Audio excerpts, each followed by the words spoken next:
Water conservation is no longer a drop in the bucket, it's a sea of change. Small adjustments like changing the way we garden can make a huge splash when we work together. Here to tell us how urban and suburban dwellers can ride the tide of sustainability are Dr. June Bando, Executive Director of the California Native Plant Society. Along with landscape architect, we have Kate Hayes of the Sacramento-based organization Miraday. Welcome to the both of you. Thank you. Thank you so much for having us. Yeah, we're happy to have you on. So water scarcity is a pressing issue. Can you start by telling us what native plants are? How can gardening with them or other water-wise plants help to save water? Absolutely. A native plant, a California native plant, is simply a plant that is originally from California. So these incredible plants have evolved with our landscape over time and are uniquely suited for our climate. And just to jump in, Save Our Water is looking to help residents make water conservation a way of life. And these California native plants are a really important piece to that puzzle. Yeah, we want to have our plants looking good. And I mean, water conservation for some, sometimes for me, it can sound like a tough nut to crack, but the garden you ladies are standing in, it looks so lush. How can we go from throwing water down the drain with a traditional garden to creating a water-friendly oasis like the one you have there? Yeah, really great question.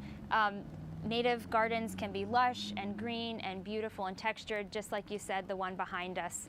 I like to say start small. So really start with a sunny patch in your yard or your entryway or a path you take on a daily basis and just start experimenting. There are a couple great resources, websites like bloomcalifornia.org and calscape.org, where you can type in your exact address and it will give you a list of native plant species specific to your area.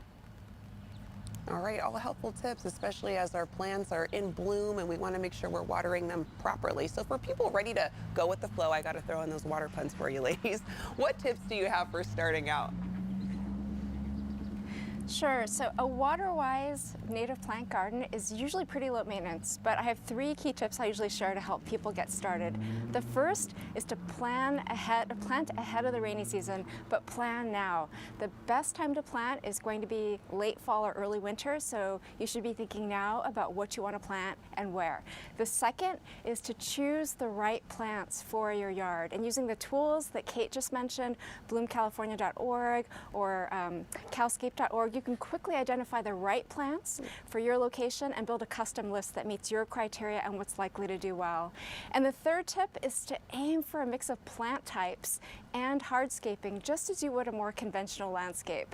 So think about shrubs and sculptural plants for year-round interest. Annual wildflowers can add fun color and fragrance, and trees add both shade and habitat. And that habitat piece is really key when we think about native plant gardens. They can be a lifeline for birds, butterflies, and other pollinators. Oh, I didn't know that. And for those on a tight budget, how can they get more bang for their water-friendly buck? Yeah, first piece of advice is visit your local water agency's website. Not sure who they are? Look at your water bill. They offer really great, generous rebate programs to help offset the cost of your lawn to native plant garden transformation. They even go into specifics such as specifying irrigation devices and controllers and help to offset those costs. We also recommend reaching out if you want a little more hand-holding to a landscape architect or a landscape contractor. They can really help guide you and lead your landscape to success.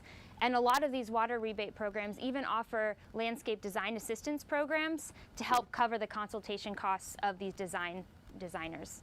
All right, Kate Hayes and Dr. June Bando, thank you so much for joining us this morning. And you can find out about native plants unique to California by going to bloomcalifornia.org. And you can learn about California native plants for every garden style by going to calscape.org. Plus, be part of the sea of change by going to saveourwater.com.